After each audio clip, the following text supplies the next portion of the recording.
Hello everyone सुतपा education channel मु आलोक आपण मानक स्वागत करुछि। तो लेटेस्ट इन्फॉर्मेशन रही रिलेटेड टू आपणकर जॉब वैकेंसी आपणकर प्रीवियसली आपण जानिछन्ती मध्ये ओकाक तरफ आपणकर स्कूल रे वैकेंसी थिला जाकी कंप्यूटर असिस्टेंट। तो एते दिन हैला पेंडिंग रही तो मोस्टली कौन असुविधा होईची आउ केबे यार वैकेंसी बाहरिबो माने आपणकर जो कंप्यूटर असिस्टेंट रो वैकेंसी बाहरिबो डिटेल में आपनको ए वीडियो रे जणैबी। देन वीडियो को प्रथम रु लास्ट पर्यंत निहाती देखंतु आउ जदि चैनल आपण नुआ अछंती चैनल को सब्सक्राइब करदबा सहित सांग मानक निहाती वीडियोटी शेयर करदेबे। या सहित बेल आइकन मध्ये प्रेस कर दियंतु जहा फଳରେ ଆମେ ଯେତେବେଳେ वीडियो अपलोड करिवु लेटेस्ट नोटिफिकेशन आपनको शीघ्र शीघ्र मिली जिवो। तो चलंतु वीडियो को स्टार्ट करिबा। तो प्रथमे देखंतु ओकाक साइट को आमे विजिट करले तो ओकाक साइट रे आपण देखि परिबे जे आपणकर गोटे नोटिफिकेशन टेंडर रे आपणकर गोटे नोटिफिकेशन आछि। तो 11 डिसेंबर 2024 रे request for the proposal for the employment of the outsourcing agencies to provide contractual manpower to OCAC. देखंतु प्रीवियसली आपणकर ओकाक तरफ रु मध्ये आपणकर आस्थिला से फेब्रुवारी 2024 रे selection of the agency for providing services of the computer assistant in secondary schools under S&ME department government of Odisha फेब्रुवारी मासरे आस्थिला एवं ता पर आपण देखि परिबे एक्सटेंड मध्ये हो जायतिला जो नोटिफिकेशन टी बाहर थिला RFP for selection of the agency providing service of the computer assistant. देखंतु एटा आउटसोर्सिंग जॉब। तो मोस्टली कोन हुए ना आपणकर से टाइम रे बीजेडी गवर्नमेंट थिला माने बिजू जनता दल गवर्नमेंट थिला एवं रिसेंटली आपण जानिछंती गवर्नमेंट चेंज होई सारिछि माने बीजेपी होई सारिछि माने भारतीय जनता पार्टी वर्तमान रिसेंटली रूलिंग गवर्नमेंट रहिछंती। तो टेंडरिंग प्रोसेस रे टिके लेट सेति रहिला। तो मोस्टली एबे देखिबे आपण टेंडरिंग प्रोसेस पुणी थेर आपणकर ओपन हो जाइछि जो माने आउटसोर्सिंग एजेंसी रहिछंती सेमानकु बिडिंग रे आसिया पई रिसेंटली नोटिफिकेशन जारी करि सारिछि ओकाक।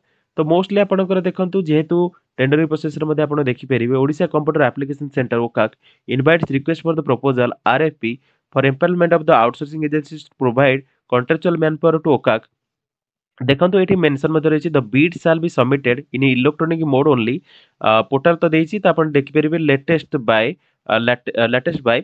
11 डिसेंबर 2024 माने आपणकर दीटा सुधा। तो 11 डिसेंबर 2024 सुधा जो माने आउटसोर्सिंग एजेंसी रहिछन्ती से माने माने ओकाक साइट रे मोस्टली अप्लाई करिवे टेंडरिंग प्रोसेस रे से माने पार्टिसिपेट करिवे। या सहित जो टेंडर मिलिबो जहाकू से ही माने हायर करिवो जो स्टूडेंट मानु मोस्टली जो कंप्यूटर असिस्टेंट मानु हायर करिवो स्कूल पई। तो मोस्टली आपणकर वैकेंसी शायद जनवरी किबा फेब्रुवारी मासरे आसीबार संभावना रहिछि जेहेतु टेंडरिंग प्रोसेस रिसेंटली स्टार्ट हला। मोस्टली फेब्रुवारी 2024 रु बहुत गुडे स्टूडेंट वेट करिक मध्ये रहिछन्ती माने माने आउटसोर्सिंग रे पोस्टिंग पई।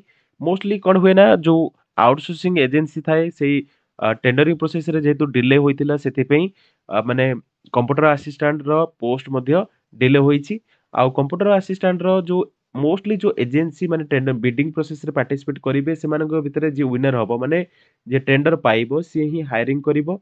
तो टाइम टिके लागिवो एठी आपण देखि परिबे नोटिफिकेशन मध्ये देखि परिबे एवं सेमाने मध्ये नोटिफिकेशन मध्ये जारी करछन टोटल आपण डिटेल नोटिफिकेशन मध्ये देखि परिबे। एठी एडवर्टाइजमेंट तो म आपण ऑलरेडी देखि सारि तापरे आपण एडवर्टाइजमेंट तळे मध्ये रहिछि आरएफपी डॉक्यूमेंट। तो आरएफपी डॉक्यूमेंट रे मेंशन होइछि मोस्टली डॉक्यूमेंटा कोन ना ए डॉक्यूमेंटा होछि जो माने एजेंसी रहिछन्ती जो आउटसोर्सिंग एजेंसी रहिछन्ती जो माने कि ओका को मैन पावर माने प्रोवाइड करिवे कंट्रोचुअल रे।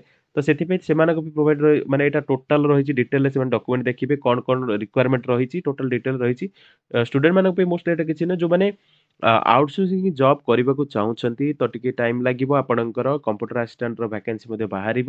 ଏଇଟା ଆପଣ ଦେଖିପାରିବେ ଓକାକର ମଧ୍ୟ ଯେହେତୁ ନୋଟିଫିକେସନ୍ ରିସେଣ୍ଟଲି ବାହାରି ସାରିଛି ତ ପ୍ରୋସେସ୍ ମଧ୍ୟ ଷ୍ଟାର୍ଟ ହୋଇସାରିଛି। ଆପଣଙ୍କର ଡିସେମ୍ବରରେ ସବୁ କଣ୍ଡକ୍ଟ ହୋଇଗଲା ପରେ ମୋଷ୍ଟଲି ଜାନୁଆରୀର ଫାର୍ଷ୍ଟ ୱିକ୍ ସେକେଣ୍ଡ ୱିକ୍ ସୁଦ୍ଧା ଆପଣଙ୍କର ମୋଷ୍ଟଲି ଫାଇନାଲ ହୋଇଯିବ ଯେ କିଏ ଟେଣ୍ଡର ପାଇଲା ମାନେ ଯୋଉ ଏଜେନ୍ସି ଟେଣ୍ଡର ପାଇବ ଯୋଉ ଆଉଟସୋର୍ସିଂ ଏଜେନ୍ସି ଟେଣ୍ଡର ପାଇବ ସିଏ ହିଁ ହାୟରିଂ କରିବ। ତ ସେମାନେ ମଧ୍ୟ ଟାଇମ୍ ନେଇପାରନ୍ତି ମେ ବି 1 मंथ टाइम नहीं पारंती कि 15 डेज टाइम नहीं पारंती। तो सेति पे आपण 2 मंथ हाते धरि चलंतु मोस्टली 2 मंथ भितरे माने आपण डिसेंबर सरला परे जनवरी फेब्रुवारी सेति मैं कहली जनवरी मासरे कि फेब्रुवारी मासरे आपणकर कंप्यूटर असिस्टेंट रो वैकेंसी निहाती बाहरिबो।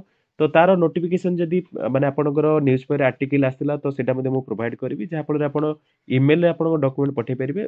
मोस्टली आपण मु कहि दउची क्वालिफिकेशन कौन रहिबो तो मोस्टली आपणकर कंप्यूटर असिस्टेंट रो जो क्वालिफिकेशन रहिछि डिप्लोमा इन कंप्यूटर एप्लीकेशन किबा पीजीडीसीए माने post graduate diploma diploma in computer application. तो सेटा मोस्टली डिप्लोमा जेमति रहिछि आपणकर पीजीडीसीए सेमति आपणकर मध्य रहिबो वैकेंसी पे। आउ एसे जदी 2 इयर एक्सपीरियंस रहिछि जदी आईटी सेक्टर रे तो निहाती फायदा हबो। आउ गोटे जिंस होला ओ लेवल जदि कोर्स करिसेंती मध्ये आपणकर सेठी बेनिफिट रहिबो। तो मोस्टली जदि ओ लेवल कोर्स करिसेंती किबा 2 वर्ष एक्सपीरियंस रहिछि तो से माने ही आउटसोर्सिंग रे भला भाबरे अप्लाई करि परिबे। आउ देखंतु एठी आपणकर 3 वर्षर मोस्टली जो पीरियड टा रहिथे से माने कॉन्ट्रैक्चुअल पीरियड रहिथे तापर 2 वर्ष एक्सटेंड हुए सबुतरे माने मोस्टली आउटसोर्सिंग रे 5 वर्षर रहिथाय। मोस्टली 5 वर्ष आपण जॉब करि परिबे तापर आपणक रिन्यूअल प्रोसेस जेमति चालिथाय सेमति रिन्यूअल प्रोसेस चालिबो।